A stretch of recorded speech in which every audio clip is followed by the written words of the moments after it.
देखो बच्चों, हम कर रहे थे application of elastic behaviour of material. हमने दो एप्लीकेशन वहाँ कर ली थी, ठीक है। मशीनरी पार्ट के लिए हमने बता दिया था। और जो सेकंड हमने एप्लीकेशन की थी, सेकंड एप्लीकेशन में हमने क्या बता दिया था? सेकंड एप्लीकेशन हमने क्रेन के बारे में पढ़ा था, ठीक है, कि उसकी रोप है वो इलास्टिक लिमिट, इलास्टिक बिहेवियर को ध्यान में रखकर उसकी क्या बनाई जाती है? रोप बनाई जाती है, ठीक है। अब हम इलास्टिक जो बिहेवियर है मटेरियल का, उसको ध्यान में रखकर अब थर्ड ये एप्लीकेशन कर रहे हैं। जो आपके ब्रिज वगैरह नहीं बनाए जाते हैं, ठीक है, ब्रिज जो होते हैं लोहे वगैरह और उन चीज़ों के, जो रेलवे स्टेशन वगैरह उनके ऊपर आपने देखे होंगे वो ब्रिज बनाए जाते हैं, उनकी डिजाइनिंग है वो भी किस प्रकार से हमने प्रॉपर तरीके से इलास्टिक बिहेवियर को पढ़ के उनकी डिजाइनिंग वगैरह की गई है, ठीक है। तो इसमें देखो क्या बताया गया है, the bridge are designed in such a way that they do not bend much, यानी वो बैंड ना करे, और break under the load of heavy traffic. Heavy traffic वगैरह आपके उससे पास होते हैं ब्रिज से, तो वो बैंड ना करे, मुड़े ना हैवी ट्रैफिक के आने से, और ब्रेक डाउन ना हो bridge. The force of wind, तेज हवाएं चलते, तूफान आते हैं, एंड इट्स ओवन वेट, और खुद का जो ब्रिज का वेट है उसकी वजह से वो बैंड है ना करे, ना मुड़े, ठीक है। तो देखो इसमें आपका इस प्रकार से, देखो ये ब्रिज के ऐसे हम बताएं यहाँ, तो उसकी ये डी डेप्थ भी होगी, मोटाई होगी, और ये आपकी क्या हो जाएगी? उसकी ब्रेड्थ हो जाएगी, और एल क्या है उस ब्रिज की? लेंथ हो जाएगी, लंबाई। ये आपकी क्या हो जाएगी? चौड़ाई। और ये क्या हो जाएगी? उसकी मोटाई हो जाएगी, डी डेप्थ, यानी कि इसको मोटाई बोल लेंगे आप इस प्रकार से, ठीक है। अब क्या कहता है, when load is suspended at its middle the bar get depressed. जो वो हम ब्रिज को बनाते हैं ना, उसमें जो बार यूज करते हैं, ठीक है ना, जो भी आप वो इसमें जैसे इस प्रकार के वो गाटर वगैरह नहीं बोलते हैं आम भाषा में, वो लगाए जाते हैं, ठीक है, वो बार बोले जाते हैं। तो ये इस प्रकार से मान ले, देखो ये बार आपने यूज किया इस प्रकार के, तो ये आपने इसके बीच में मान लिया कोई लोड आपका ये ऐसे है, तो ये डिप्रेस्ड हो जाता है। देखो इस प्रकार से ये आपका सीधा है, ठीक है ना, ये इस प्रकार से आपका ये एक बार ये सीधा लगा दिया, ठीक है, पुल के लिए ये लगाया, ये यूज किया आपका, तो इस पे यहाँ बीच में ज़्यादा डिप्रेशन या ज़्यादा वेट आएगा, ठीक है, तो ये क्या हो जाएगा? इस प्रकार से हो जाएगा ना। देखो ये ऐसे है, इस पे ज़्यादा यहाँ वेट आएगा, तो ये ऐसे नहीं मुड़ जाएगा, इस प्रकार से नहीं हो जाएगा। ये देखो एक कोई बार स्ट्रेट बार लगाया है, ठीक है, यहाँ पर ज़्यादा वेट आ जाएगा, वेट आएगा, तो इससे क्या हो जाएगा? थोड़ा सा ये बार इस प्रकार से ऐसे हो जाएगा, इस प्रकार से, ठीक है।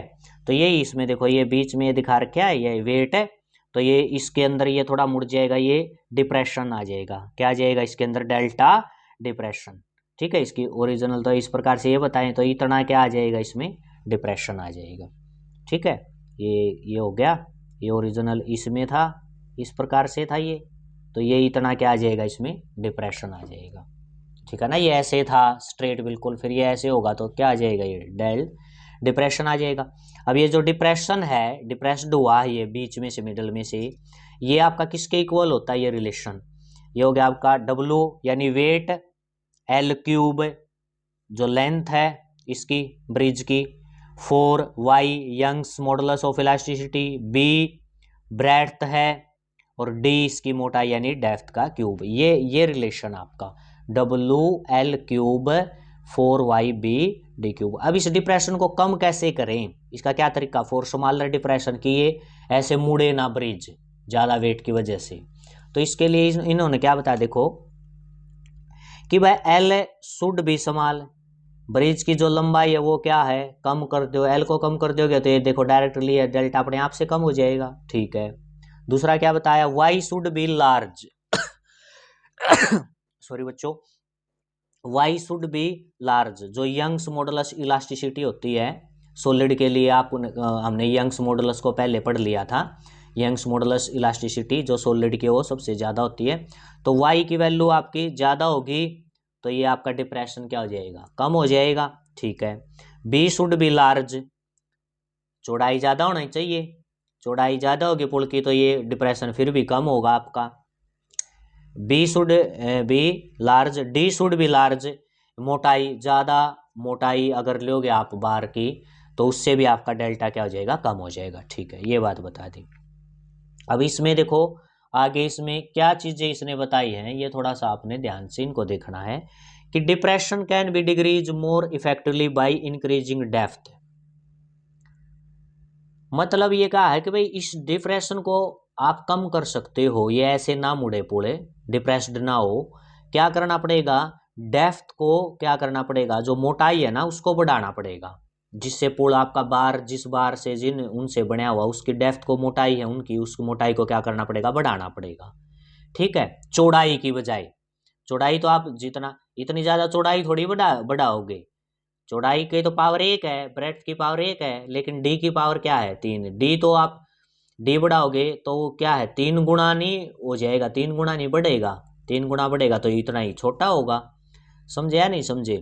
तो ये जो डेप्थ है ना इसको आप बढ़ाएंगे। ठीक है, अब क्या कहा, but a deep bar has a tendency to bend under the weight moving traffic, this bending is called buckling.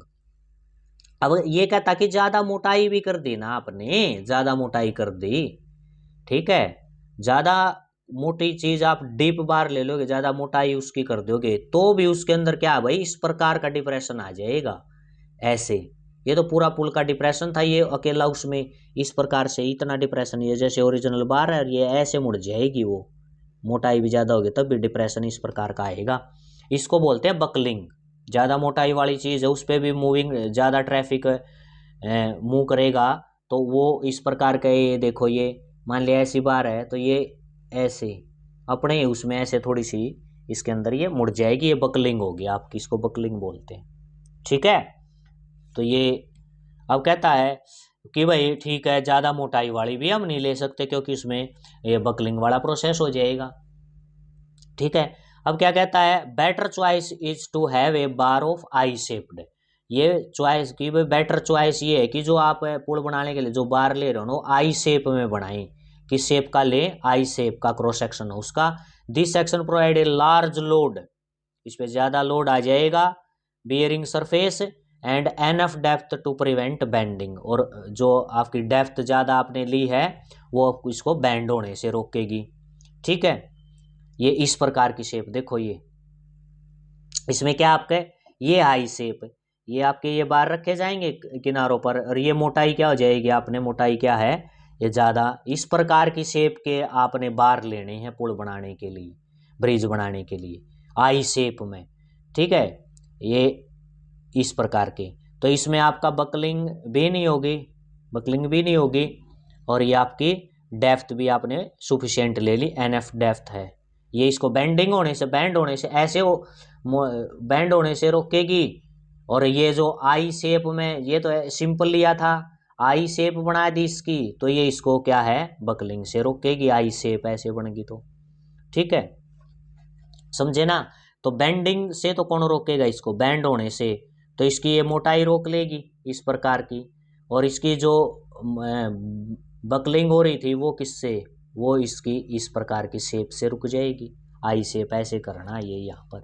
ठीक है, ये शेप क्या करती है, shape reduce the weight of the beam, इस बीम के वेट को क्या करती है reduce without sacrificing its strength and reduce the cost, और ये इसकी खर्चा भी क्या होता है कम होता है और स्ट्रेंथ इसकी ज़्यादा होता है। इस शेप के आपने फिर क्या लेने हैं ब्रिज बनाने के लिए, ऐसी शेप के आपने बार लेने इस शेप के। ठीक है, तो ये आपका यहाँ पर इसका बता रखा था। अब इसमें और क्या कहा बच्चों, देखो इसमें और कहा है use of pillar is also very common in buildings and bridge, bridge के जो पिलर वगैरह हैं वो आपके कॉमनली इस प्रकार से आपके बनाए जाते हैं, लेकिन हमने क्या करना है, a pillar with rounded end support less load, इस प्रकार के पिलर ये आपने देखे भी होंगे, जो ब्रिज वगैरह बनता है ना उनके पिलर इस प्रकार के पिलर लेने हैं। ये क्या करेंगे, and supports the less load and then that with distributed shape at the, इस प्रकार के लेंगे तो वो लोड है वो थोड़ा सा डिस्ट्रीब्यूट हो जाएगा। ये ब्रिज के जो पिलर हैं वो ऐसे ना लेकर इस प्रकार के पिलर आपने बनाने हैं। ठीक है, तो ये था आपका जो आपकी एप्लीकेशन आपकी बताई है, इलास्टिक जो बिहेवियर हमारा मटेरियल का उसके अकॉर्डिंग ये आपकी एक एप्लीकेशन थी। नेक्स्ट एप्लीकेशन हम नेक्स्ट वीडियो में करते हैं, ठीक है। ओके, इसको ध्यान से आप कर लेना। Thank you.